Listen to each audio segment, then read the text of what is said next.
I'm Ally Padron. Welcome to my home. Today, I'm filming a talk with my friend, my literal real-life best friend, Ariel. Hi. Hello. Oh. I'm awkward. Me too. I'm so quirky. I'm not like other girls. That's good. All right, let's get into it. How would you say that you get deep with a friend? How do you take it to that next level? Ooh. How do you take it to the next level? I do believe that friendships should kind of happen organically. I think sometimes maybe you could pursue that person, but I think the best friendships are ones that kind of happen in like its own timing. And so I feel like with you and me, I'm just going to keep it to you and me because no one else is here.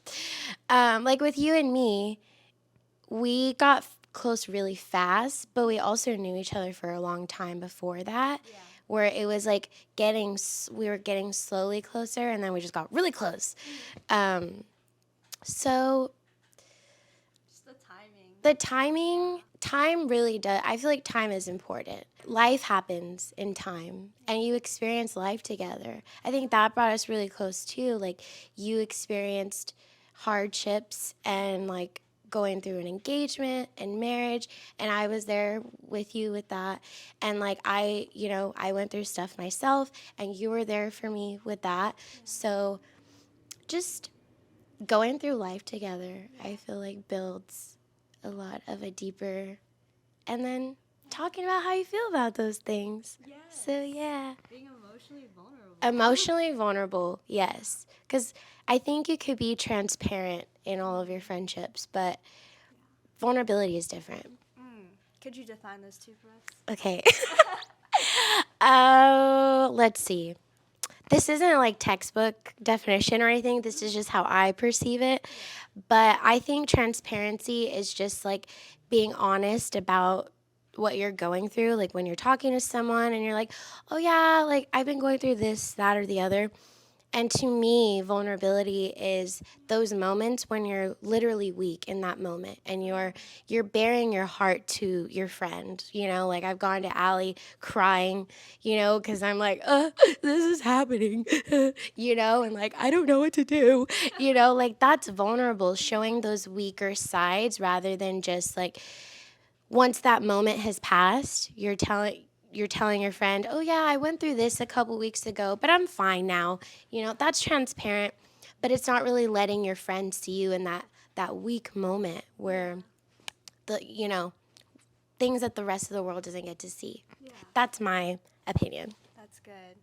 And I would say that I don't think you can have like a truly deep friendship without vulnerability. Yeah.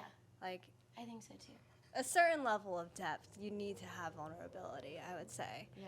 But I don't think you owe anybody your vulnerability if you don't trust them. Now, do you think that trust is earned or trust should be given freely? Ooh. Wait, you answer first. Oh. I just love you. I can listen to you talk all day. I can listen to you talk all day. Maybe we should start a podcast. Ally is so, okay, I'm clearly obsessed with her. She's so wise. Like, I just always go to her and I'm like, what do you think about this? Like, I want to know how your mind works. Likewise. This is why this thrives. Yes. What was my question even? Oh, is vulnerability, or did I say vulnerability or trust? Trust. Do you think trust is earned? Do you think trust is earned or given? I think respect should be given freely and trust should be earned. Ooh, wow.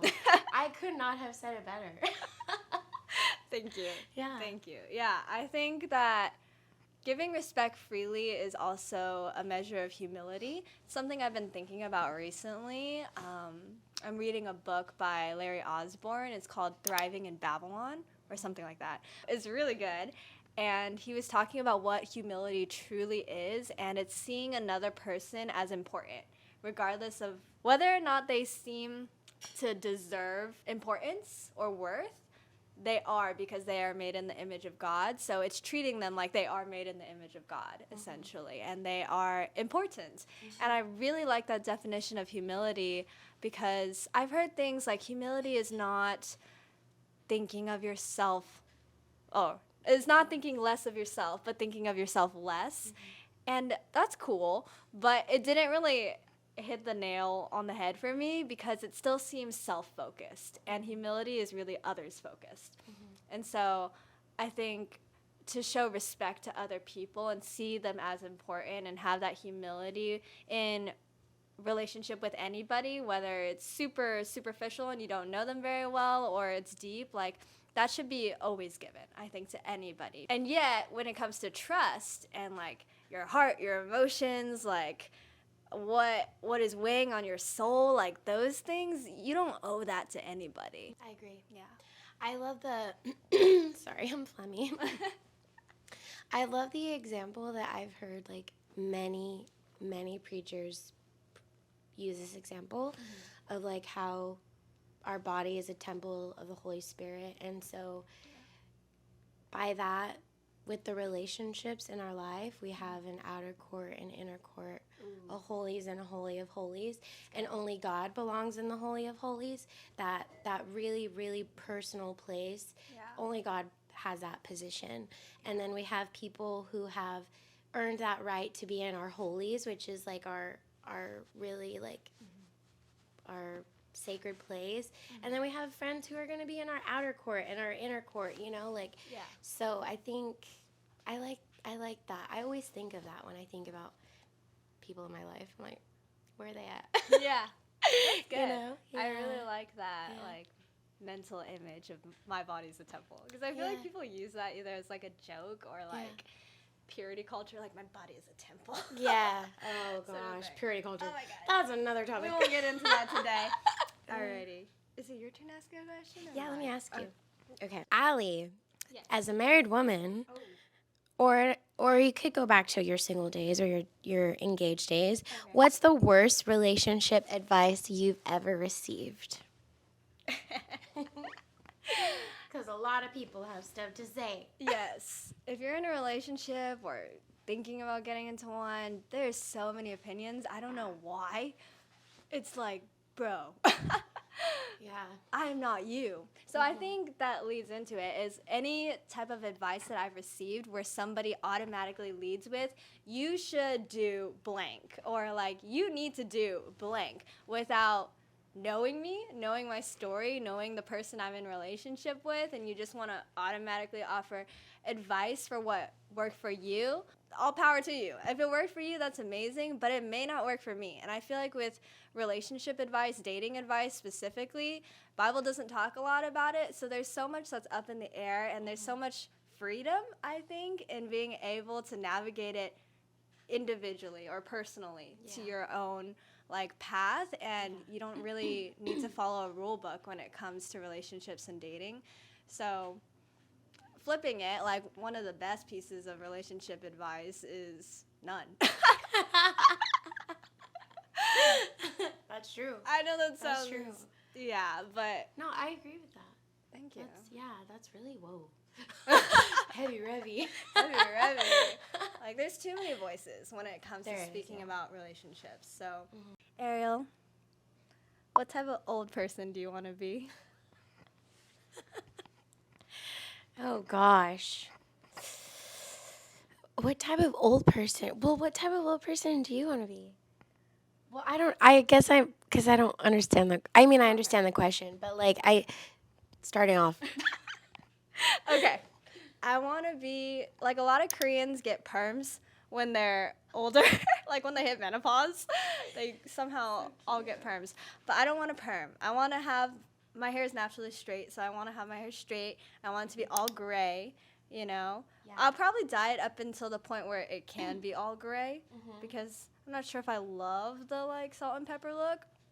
But for it, the whole head of hair to be gray and just, like, kind of long. Like, Tristan's grandma That's pretty. has long hair. She's so pretty. She looks like Moana, but older. And I'm just like, dang, She's so attractive. Granddaughter's a vibe. Yeah.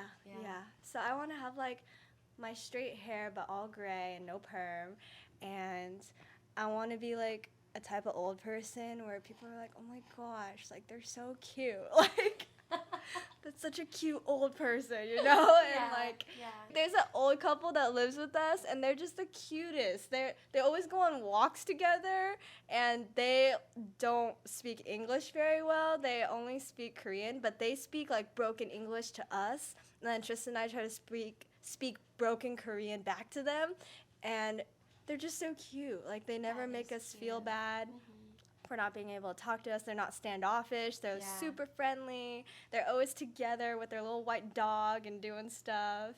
That's so cute. You definitely will be a cute old person. Thank you. And I want to do stuff. I don't want to stay at home all the time. Although I am a homebody, I want to, like, adventure, and I want to meet people, and I just want to be kind of fearless. Ooh. Yeah. Fearless in what way? Like, I'm already at a stage where I could die any day, you know? I already feel that way now. As a 23-year-old, I'm like, take me, Lord, anytime.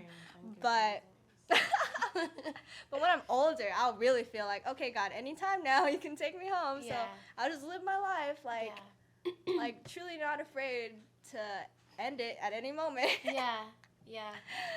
Same. You know? Yeah. I could see you being like that for sure. I don't want to be an old person that gives a lot of advice either.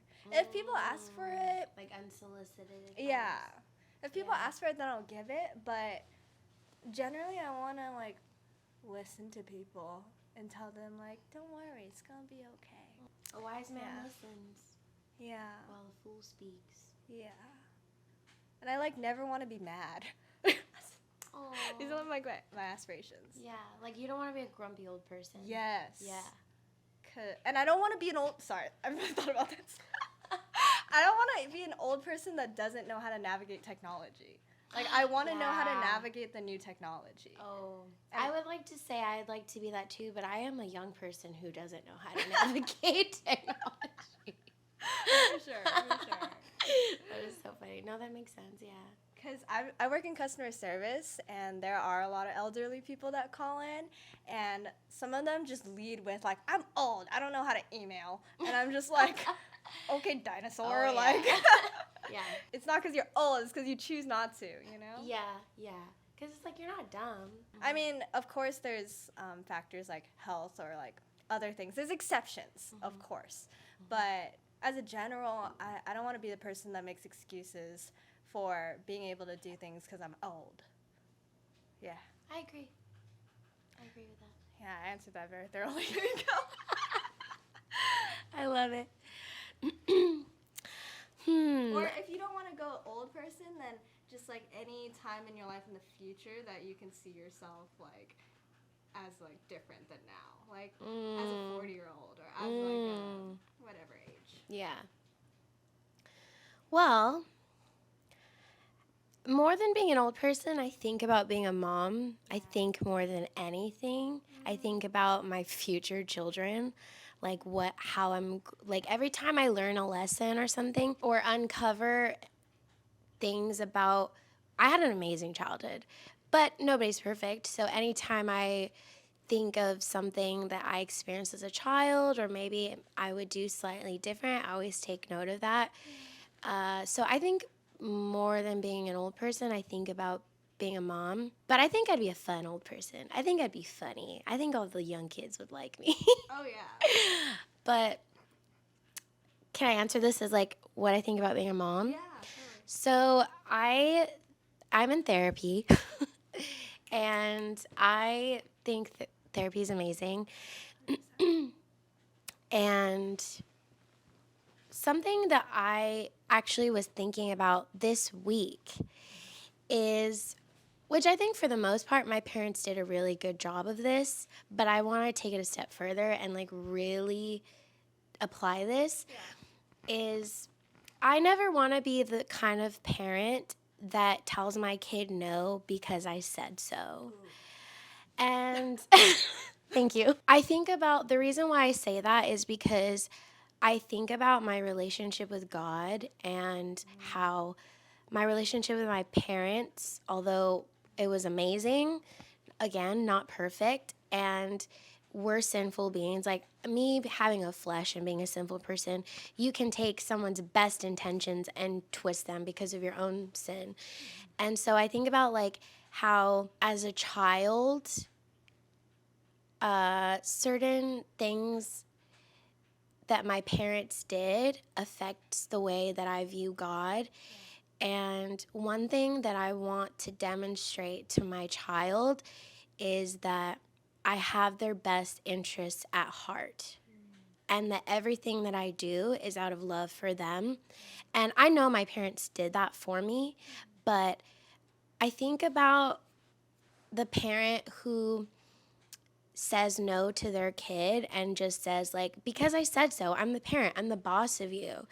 But I believe that as a child, it might be beneficial because you're a child, you don't understand. And I think it might be beneficial to hear why your parent is saying no. And I don't mean like you have to give an excuse for everything and like you have to be your child's friend and not be a parent. That's not what I mean. I just mean like I think I grew up with a mentality of feeling like everything's a lesson, and although it's good, I think that I project that onto God, and I don't always realize that the things that He's doing are for me as much as sometimes I view them as like the things He's doing is just to make me better. Does that make sense? So I think about if I have a kid who comes to me with something and it's something that I'm not comfortable with or want them to do, I want to tell them why it's in their best interest. I don't want them to think that I'm just being cruel and saying no because I have that power over them. I want them to trust that my heart is for them and trust that if I don't let them go out for whatever reason, it's because of their safety or it's because, you know what I mean? Yeah. And if I do say yes to something, I want them to know why as well. So yeah, that's what I think about is I just want them to know my heart for them. I agree with that 100%. I feel like even just telling them like instead of you don't have to like go too in depth for the reason why too. Yeah. You can just be like, hey, I love you and I have your best interests at heart and I just want to protect you. Yeah. And I'm older than you, so I Yeah. know. Yeah. The world Yeah. is a dangerous place. Yeah. Yeah. I also think really quick, Yeah. sorry, just a little quick nugget that I thought about too is like I'm sure there might be situations that my parents did this as well, which I like. Is there might be something that's like which I also think God is this way. That it's not a definite yes or it's definite no. It's like you can choose to make this decision and just see how you're going to have to live with that decision that you make. Yeah. You know, like it's not something that I feel for you, my child, is going to be dangerous or bad, but it's also not something that's necessarily like, yes, do it. So I'm going to give you the freedom to choose what you want to do, which I don't know, I could be wrong, but I think I believe that God has those things too that's like, you could choose what you want to do, and because I'm good, I will make good for you no matter what you choose, you know? 100%. And scene. Very nice. That was amazing. Thank you. Thank you guys again for coming over and watching this video. I hope you enjoyed our conversation, had fun hanging out with us. I make videos every week, so if you want to come over again, like, comment, and subscribe. I'm Ally Padron. Have a great rest of your day. Thank you for being here. Thanks for having me.